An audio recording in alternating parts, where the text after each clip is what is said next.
যে ভয়ঙ্কর হামলাগুলো ছিল, সেই ভয়ঙ্কর হামলাগুলোর একটা হামলা হচ্ছে আধুনিকতার ভুল বুঝ দান করা। আধুনিকতার ভুল বুঝ বোঝেন? আধুনিকতার ভুল বুঝ মানে কেউ হাজার মানুষের জনসমাবেশে দাঁড়িয়ে বলছে বাংলাদেশ উন্নত হয়েছে কেননা আমি বাংলাদেশের মানুষের হাতে হাতে মোবাইল দিয়েছি, কেন আমি বাংলাদেশের মানুষের হাতে হাতে অ্যান্ড্রয়েড ফোন দিয়েছি, বাংলাদেশের মানুষ অ্যান্ড্রয়েড ফোনের কারণে উন্নত হয়েছে। কখনো নয়। বাংলাদেশের সমাজ এবং বাংলাদেশের মানুষেরা ওই দিন আধুনিক হবে, ওই দিন উন্নত হবে যেই দিন বাংলাদেশের অলিতে গলিতে লাইব্রেরি প্রতিষ্ঠা করা হবে। টাকনোর নিচে এবং টাকনোর ওপরে কাপড় পরিধান করার সাথে আধুনিকতার কোনো সম্পর্ক নেই। টাকনোর ওপরে কাপড় পরলেও আধুনিক হয় না, টাকনোর নিচে কাপড় পরলেও আধুনিক হয় না। আপনার ব্রেন দিয়ে যেই দিন আপনি পড়াশোনা করবেন সেই দিন আধুনিক হয়। আপনার সন্তান পাবজি গেম খেলে, ফ্রি ফায়ার খেলে, পাবজি গেম আর ফ্রি ফায়ার গেম খেলে কোনোদিন আধুনিক হওয়া যায় না। আধুনিক হতে হলে ঘরে বসে 24 ঘন্টা পরিশ্রম করে পাবজি ফ্রি ফায়ারের মতো গেম তৈরি করে ইউরোপ বিশ্ব ছেড়ে কোটি টাকা ইনকাম তুমি যেই দিন করতে পারবা সেই দিন তুমি আধুনিক। সৌদি আরবের মাটিতে বসে আর কুয়েতের মাটিতে বসে আর দুবাইয়ের মাটিতে বসে পাজেরো প্যারাডো গাড়ি কেনার নাম আধুনিকতা নয়। আধুনিকতা হচ্ছে ওই দিন, আমি ওই দিন আধুনিক যেই দিন আমি আমার দেশে পাজেরো প্যারাডোর মতো উন্নত মানের গাড়ি তৈরি করতে পারবো, সেই দিন আমি আধুনিক। পোশাক শিল্পে পোশাক বানানোর নাম আর পোশাক সেলাই করার নাম আধুনিকতা নয়।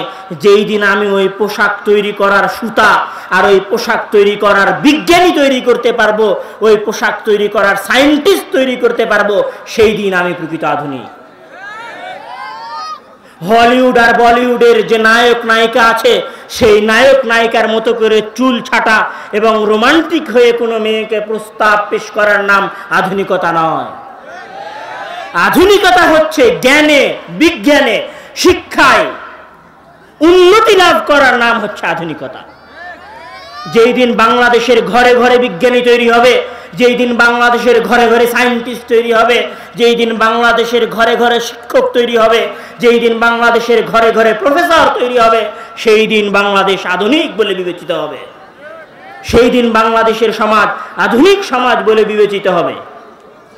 কিন্তু ইসলামী সমাজের সবচেয়ে বড় সমস্যা হচ্ছে, সেটা আপনি সৌদি আরব বলেন আর কুয়েত বলেন আর কাতার বলেন আর বাহরাইন বলেন আর দুবাই বলেন আর বাংলাদেশ বলেন আর পাকিস্তান বলেন, পুরো মুসলিম বিশ্বে আধুনিকতা মানে হচ্ছে অন্যের দেশের ইঞ্জিনিয়ার নিয়ে আসো, অন্যের দেশের বিজ্ঞানী নিয়ে আসো, অন্যের দেশের মিস্ত্রি নিয়ে আসো, দিয়ে 100 তলা বিল্ডিং তৈরি করো। অন্যের দেশ থেকে পাজেরো প্যারাডো হামার এফজেড গাড়ি কিনে নিয়ে আসো, লুম্বারগিনি গাড়ি কিনে নিয়ে আসো, এটার নাম হচ্ছে আধুনিকতা। পুরো মুসলিম বিশ্বে আধুনিকতার যে ট্র্যাডিশন চলছে, এই ট্র্যাডিশন হচ্ছে বুদ্ধিভিত্তিক লড়াইয়ের সবচেয়ে ভয়ঙ্কর হামলা। এবং এই আধুনিকতার এই বুঝ পুরো মুসলিম বিশ্বকে পঙ্গু করে দিয়েছে।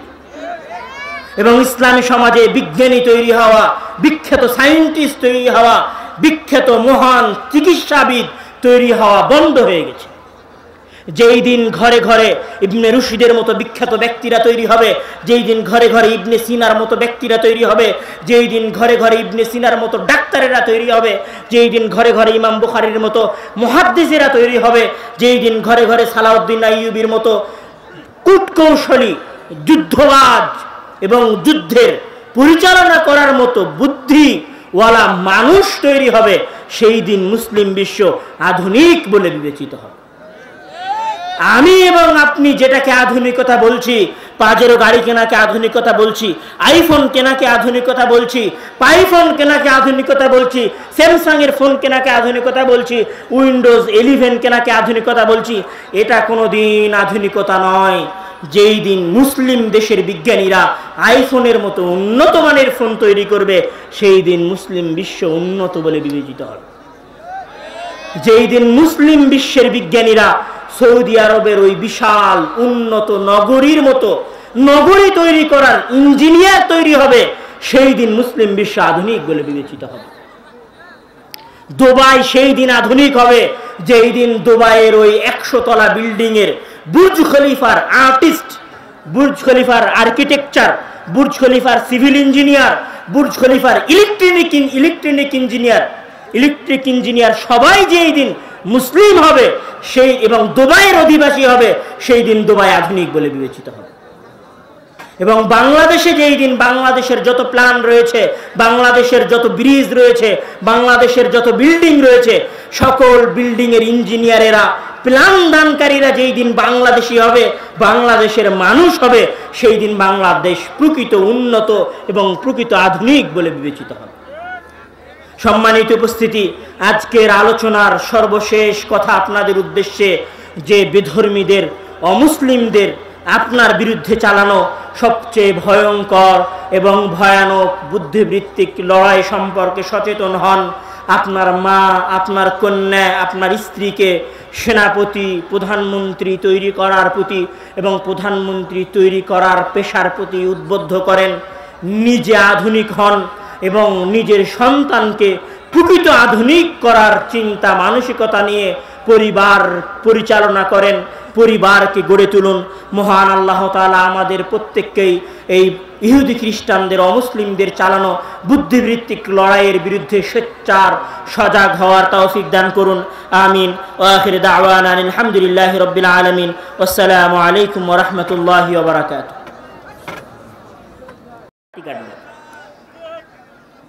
আমি রাস্তায় পুরুষের সাথে, আমি জমিতে পুরুষের সাথে ধান লাগাবো, তো এখন ওই নারীর উপর হাসা উচিত না ওই নারীর অধিকার পেল বলে প্রশংসা করা উচিত?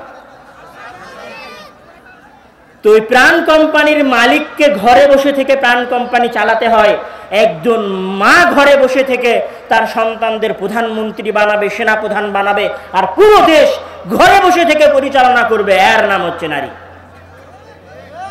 এটা হচ্ছে নারীর প্রকৃত সম্মানের জায়গা। আপনারা আব্বুর কাছ থেকে বহু বক্তব্যে একটা হাদিস শুনেছেন যে রাসূল সাল্লাল্লাহু আলাইহি সাল্লাম বলছে যে মেরাজের ঘটনায় আমি জাহান্নামে গেলাম, তো জাহান্নামে গিয়ে দেখি শুধু নারী আর নারী, জাহান্নামে গিয়ে দেখি শুধু নারী আর নারী, পুরো জাহান্নাম নারী দিয়ে ভর্তি করা আছে। এই হাদিস শোনেননি? মানে কি আল্লাহর সাথে নারীদের শত্রুতা আছে? নারীরা কম সম্মানের? নারীরা পুরুষদের চেয়ে নিচু? তাহলে আল্লাহ তাআলা নারীদের সবচেয়ে বেশি জাহান্নামে কেন দিলেন? এবার আপনাকে একটা প্রশ্ন করি, সেটা হচ্ছে নোকিয়া কোম্পানি আছে না? নোকিয়া কোম্পানির নাম শুনেছেন? নোকিয়া কোম্পানি আর আগের মতো কিন্তু পরিচিত নয়। আগে মানুষের পকেটে পকেটে নোকিয়া কোম্পানি ছিল। তো নোকিয়া কোম্পানির একটা গাড়ি চালক যদি গাড়ি চালাতে গিয়ে ভুল করে অ্যাক্সিডেন্ট করে দেয়, ওই গাড়ি ভর্তি যদি নোকিয়া কোম্পানির মোবাইল থাকে, 1 কোটি টাকার নোকসান হতে পারে, 2 কোটি টাকার নোকসান হতে পারে, ধরলাম 5 কোটি টাকার নোকসান হলো ওই ড্রাইভারের ভুলের কারণে। কিন্তু নোকিয়া কোম্পানির সিইও যে ডিসিশন দেয়, যে সিদ্ধান্ত দেয়, যে সিদ্ধান্ত তৈরি করে, সে যদি একটা সিদ্ধান্ত দিতে ভুল করে, তাহলে পুরো নোকিয়া কোম্পানি কি হবে? বরবাদ হয়ে যাবে। নোকিয়া কোম্পানি বরবাদ হয়েও গেছে, সেটা আপনারা দেখেছেন। আপনার স্কুলে আরো একটা উদাহরণ দেয়, আপনার স্কুলের পিয়ন ও যদি একটা ভুল করে, বা কথার কথা আপনার দোকানের কর্মচারী, আপনি আপনার দোকান আছে, এই বাজারে আপনার একটা দোকান আছে, আপনার দোকানে 5 লক্ষ টাকার মাল আছে, আপনার কর্মচারী যদি ভুল করে, তো 100 টাকার জিনিস সে 50 টাকায় দিয়ে দিল, আপনার 50 টাকা নোকসান হলো, 1000 টাকা নোকসান হলো। কিন্তু আপনি মালিক, আপনি যদি হিসাবে ভুল করেন, তাহলে আপনার দোকানে 10,000 20,000 টাকার নোকসান হতে পারে, বা 50,000 টাকার নোকসান হতে পারে। তো আপনার দোকানের কর্মচারীর ভুলের অপরাধ আর আপনার অপরাধ কি সমান? নোকিয়া কোম্পানির ওই ড্রাইভারের অপরাধ আর নোকিয়া কোম্পানির সিদ্ধান্তদাতা সিইওর অপরাধ কি সমান? সমান না। তো যেই ব্যক্তিকে, যেই নারীকে মহান আল্লাহ তাআলা প্রধানমন্ত্রী বানানোর পেশা দিয়েছেন আর যেই পুরুষকে টাকা ইনকাম করার পেশা দিয়েছেন, দুইজন যদি ভুল করে দুইজনের অপরাধ কি সমান হবে? সে মহান আল্লাহ তাআলা তাকে না প্রধানমন্ত্রী বানানোর পেশা দিয়েছেন, প্রধানমন্ত্রী বানানোর দায়িত্ব দিয়েছেন, সেনাপ্রধান বানানোর দায়িত্ব দিয়েছেন, প্রফেসর বানানোর দায়িত্ব দিয়েছেন, ভিসি বানানোর দায়িত্ব দিয়েছেন, সমাজের নেতা বানানোর দায়িত্ব দিয়েছেন। কেউ যদি ওই দায়িত্বে গাফলতি করে তাহলে ওই দায়িত্বের অপরাধ, ওই দায়িত্বে ভুলের অপরাধ আর একজন সাধারণ পুরুষের ভুলের অপরাধ কি সমান? তো তার অপরাধ যদি ওই পুরুষের চেয়ে বেশি হয় তাহলে তো তাকে বেশি জাহান্নামে দিতেই হবে। আল্লাহ তাআলা তাকে নিচু, হীন, জঘন্য, দুর্বল হওয়ার জন্য জাহান্নামে দিয়েছেন এটা নয়, বরং তার দায়িত্ব ছিল মহান আর সে তার মহান দায়িত্বে গাফলতি করেছে, মহান জিম্মেদারিতে গাফলতি করেছে। এই জন্য মূলত মহান আল্লাহ তাআলা তাকে জাহান্নামে দিয়েছে। এই নারীবাদীরা আপনাকে আরো একটা আয়াত, আমাদের সমাজের মা বোনদেরকে আরো একটা আয়াতের ভুল ব্যাখ্যা করিয়েছে। কি ভুল ব্যাখ্যা করিয়েছে? কোরআনের মধ্যে একটা আয়াত আছে যেখানে মহান আল্লাহ তাআলা বলছেন যে ফাতু হারসাকুম আন্না শিতুম, যে তোমরা, তোমাদের স্ত্রীরা হচ্ছে তোমাদের জন্য ক্ষেত, তোমরা তোমাদের ক্ষেতে যেভাবে খুশি যাও। তখন এবার ওই নারীবাদীরা আপনার বোনের মনে, আপনার স্ত্রীর মনে প্রশ্ন দিচ্ছে যে দেখো, তোমার আল্লাহ তোমাকে ক্ষেতের সাথে তুলনা দিল, তোমার আল্লাহ তোমাকে নিচু করে দিল, কিসের তুমি কোরআন মানো, কিসের তুমি হাদিস মানো, কিসের তুমি ওই আল্লাহর বোরখা পরে ঘর থেকে বের হবা? ওই আল্লাহর বোরখা পরারও দরকার নাই, ওই আল্লাহর হুকুম আহকাম মানারও দরকার নেই, আমি যে কথা বলছি সেই কথা শোনো। এটা আপনাকে শিখিয়েছে। এখানে আমি একটা ছোট্ট উদাহরণ দেই। আজকে যদি পুরো বাংলাদেশে যত ধানের জমি আছে, যত গমের জমি আছে আর যত আলুর ক্ষেত আছে, সব ক্ষেত খামারকে যদি জ্বালিয়ে দেওয়া হয়, বাংলাদেশের মানুষ আগামী 1 মাসের মধ্যে না খেয়ে মারা যাবে না? যাবে না? যত ক্ষেত খামার আছে বাংলাদেশের, সব ক্ষেত খামারকে যদি জ্বালিয়ে দেওয়া হয় তো বাংলাদেশের মানুষ আগামী 1 মাস পরে খাওয়ার জন্য কিছু খুঁজে পাবে না। তো নারীরা হচ্ছে এমন ক্ষেত, ওই ক্ষেত যদি ধ্বংস হয়ে যায় তাহলে ইসলামী সাম্রাজ্য এবং ইসলামী সমাজ আর প্রতিষ্ঠা হবে না। ওইটা ক্ষেত, ওই ক্ষেতকে যদি কেউ ধ্বংস করে দেয়, ওই ক্ষেতকে যদি কেউ নষ্ট করে দেয়, ওই ক্ষেতকে যদি কেউ ধূলিসাৎ করে দেয়, তাহলে ওই ক্ষেতকে ধূলিসাৎ করে দিলে, ওই ক্ষেতকে নষ্ট করে দিলে এই ইসলামী সমাজ আর প্রতিষ্ঠা হবে না। আজকে ঘরে ঘরে প্রশ্ন, কেন আমরা ইসলামী খেলাফত ফিরে পাই না? কেন আমরা ইসলামী ভালো শাসক পাই না? কেন আমরা ইমাম বুখারীর মতো মুহাদ্দিস পাই না? কেন আমরা ইমাম শাফিঈর মতো বড় ইমাম পাই না?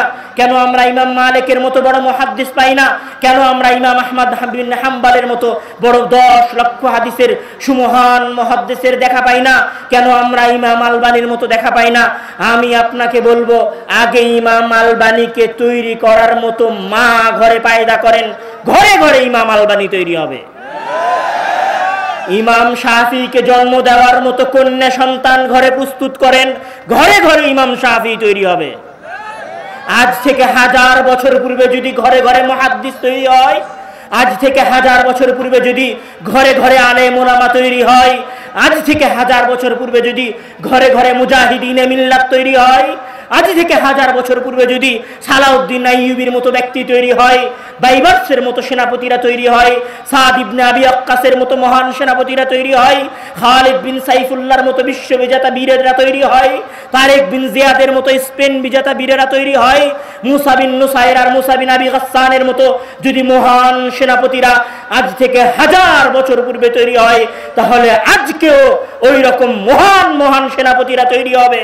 যদি ঘরে ঘরে ওই ধরনের মহান সেনাপতি জন্ম দেওয়ার জন্য মায়েরা প্রস্তুত হয়,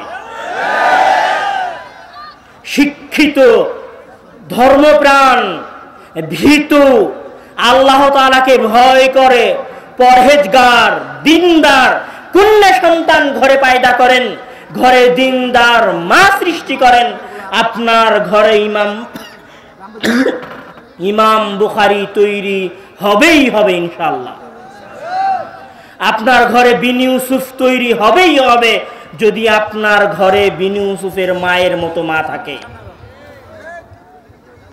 তো ইহুদি খ্রিস্টানেরা ইসলামী সাম্রাজ্যের বিরুদ্ধে তৃতীয় ভয়ঙ্কর যে যুদ্ধ পরিচালনা করেছিল সেটি হচ্ছে নারী সমাজের বিরুদ্ধে যুদ্ধ। নারী সমাজকে তাদের মহান দায়িত্ব থেকে হটিয়ে নিয়ে এসে চুচুড়া সাধারণ অবহেলিত দায়িত্ব দিয়ে অধিকার চর্চা করানোর যে মহাযুদ্ধ চালিয়েছে সেটা হচ্ছে ইসলামী সমাজের বিরুদ্ধে সবচেয়ে ভয়ঙ্কর যুদ্ধ। এই যুদ্ধে যদি মুসলমানেরা জিতে যায় এবং মুসলমান নারী পুরুষেরা যদি বুঝতে শেখে, মুসলিম মা এবং বোনেরা যদি বুঝতে শেখে যে আমার প্রকৃত দায়িত্ব হচ্ছে ঘরে বসে সন্তান তৈরি করার দায়িত্ব, আমার প্রকৃত জিম্মেদারি হচ্ছে ঘরে বসে সেনাপ্রধান বানানোর জিম্মেদারি, তাহলে অবশ্যই ইসলামী সমাজ আবার ইসলামী খেলাফত প্রতিষ্ঠা করবে ইনশাআল্লাহ। ইসলামী খেলাফত আবার প্রতিষ্ঠা হবে যদি ঘরে ঘরে ইসলামী খেলাফত প্রতিষ্ঠা করার মতো নারীরা জন্মগ্রহণ করে ইনশাআল্লাহ। বুদ্ধিবৃত্তিক লড়াইয়ের চতুর্থ এবং ভয়ঙ্কর যে হামলা ছিল সেটা হচ্ছে ইসলামী আকীদা সম্পর্কে এবং ইসলামী বিশ্বাস সম্পর্কে আপনাকে সন্দেহের মধ্যে ফেলে দেওয়া। ইসলামী আকীদা এবং ইসলামী বিশ্বাসের বিষয়ে সন্দেহের মধ্যে ফেলে দেওয়া মানে বুদ্ধিবৃত্তিক লড়াইয়ের চতুর্থ এবং ভয়ঙ্কর হামলা ছিল ইসলামী হুকুম আহকাম এবং ইসলামী শিষ্টাচার সম্পর্কে আপনাকে সন্দেহের মধ্যে ফেলে দেওয়া। কি রকম সন্দেহের মধ্যে ফেলে দেওয়া? আপনাকে একটা উদাহরণ দেই। আপনি ফেসবুকে ছবিতে দেখেছেন যে বিল গেটস লাইনে দাঁড়িয়ে আছে কোনো কিছু কেনার জন্য। এই ছবি ফেসবুকে দেখেননি? তখন আপনি এবার ফেসবুকে লিখছেন দেখো কত বড় ব্যক্তি লাইনে দাঁড়িয়ে জিনিস কিনছে। আপনি প্রশংসা করছেন, আপনার মতো আরো 50 জন প্রশংসা করছে, সবার কাছে বিল গেটস মহান ব্যক্তিতে পরিণত হয়েছে, তার আদর্শ যেন মহান আদর্শ। অথচ রাসূল সাল্লাল্লাহু আলাইহি ওয়াসাল্লাম আজ থেকে বহু বছর আগে 1450 বছর আগে একটা হাদিস বলেছেন। সেই হাদিস হচ্ছে ইফরাগুকা মিন দালবিকা ফি দালবি আখিকা সাদাকাতুন। অর্থাৎ আপনি যখন ব্যাংকে টাকা তোলার জন্য দাঁড়িয়ে আছেন, আপনি যখন ব্যাংকে টাকা তোলার জন্য লাইনে দাঁড়িয়ে আছেন, তখন আপনার পেছনে আরো একজন ব্যক্তি দাঁড়িয়ে আছে। তখন আপনি বুঝতে পারছেন যে ওই ব্যক্তির প্রয়োজন আপনার প্রয়োজনের চাইতে বেশি। তখন আপনি তাকে বললেন ভাই আপনি সামনে আসেন, আমি আপনাকে সামনে করে দিলাম, আপনি টাকাটা আগে তুলে নিয়ে যান। ইসলামের পরিভাষায় এই একজন ব্যক্তিকে লাইনের পেছন থেকে আগে করে দেওয়াটা হচ্ছে সাদাকা।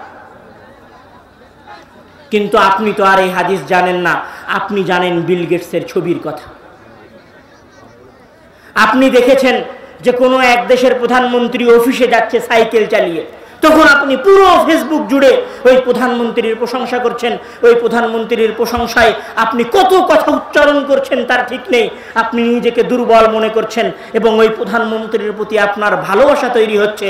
কিন্তু আপনি ওই প্রধানমন্ত্রীর প্রশংসা করতে গিয়ে ভুলে গেছেন যে আজ থেকে 1400 বছর পূর্বে এই পৃথিবীতে একজন বাদশা ছিল, যেই বাদশার হুকুমে পূর্ব থেকে পশ্চিম পর্যন্ত, উত্তর থেকে দক্ষিণ পর্যন্ত যত বাদশা ছিল, যত আমির ওমরা ছিল, সব ওই বাদশার হুকুমে কাঁপত।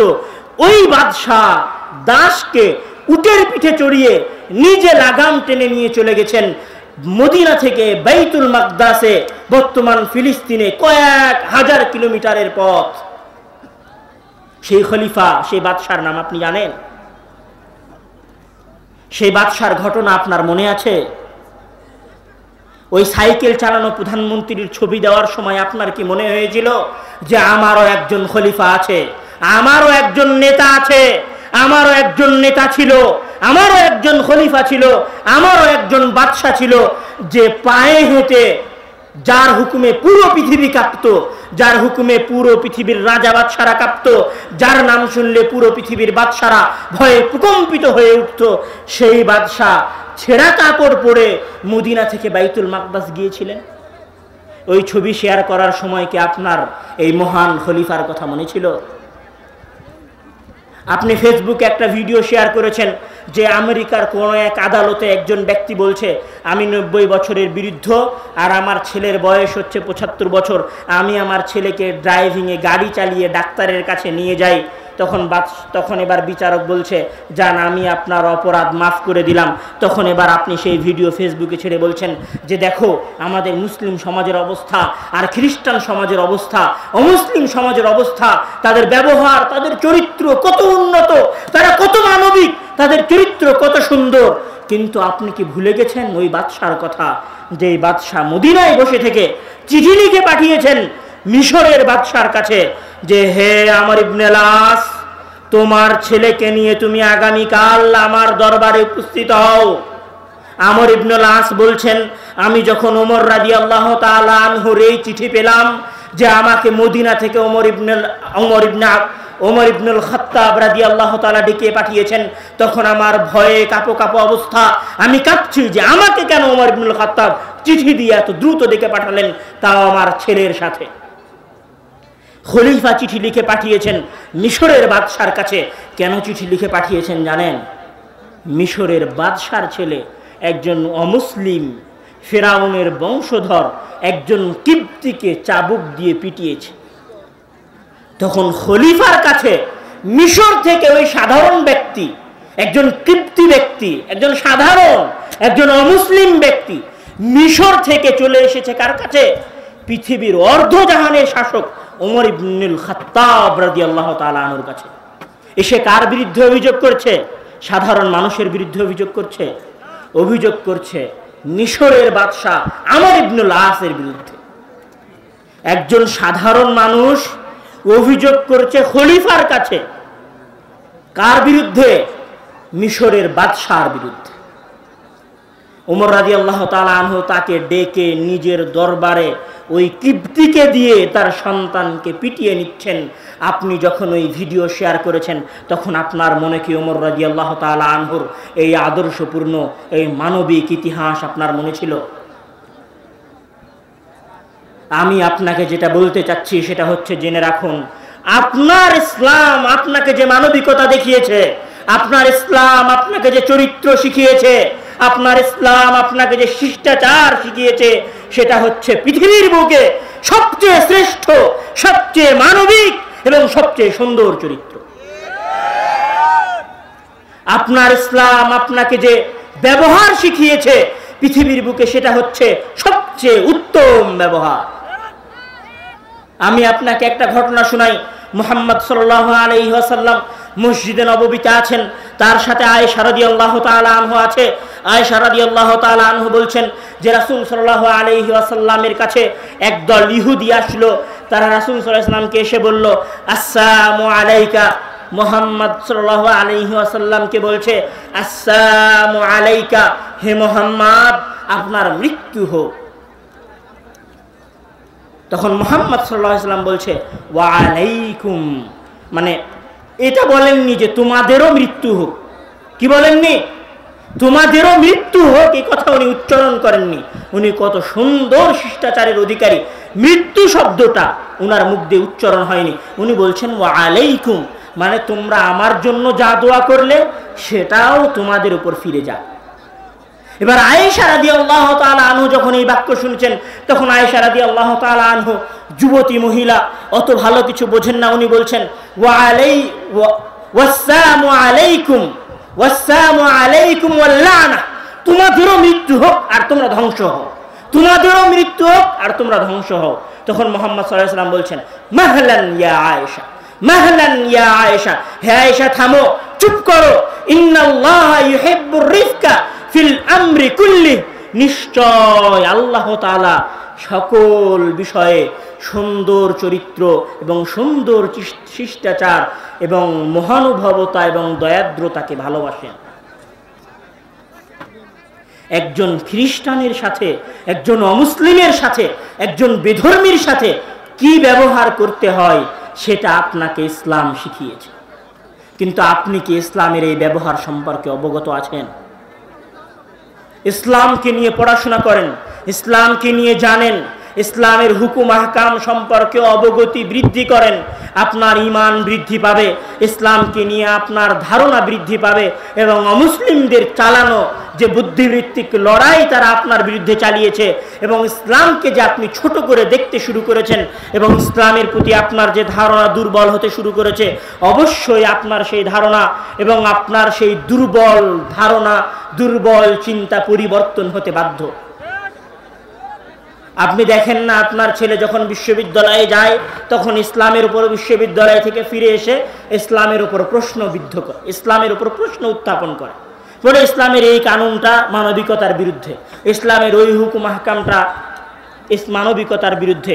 আপনার সন্তানকে ইসলাম নিয়ে পড়তে হবে, আপনাকেও ইসলাম নিয়ে পড়তে হবে।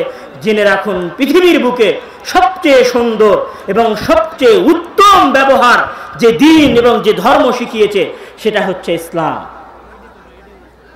তো ইহুদি খ্রিস্টানদের বা বুদ্ধিবৃত্তিক লড়াইয়ের চতুর্থ হামলা ছিল যে আপনাকে আপনার আকীদা, আপনার চরিত্র, আপনার শিষ্টাচার এবং ইসলামের হুকুম আহকাম সম্পর্কে দুর্বল ধারণা দেওয়া।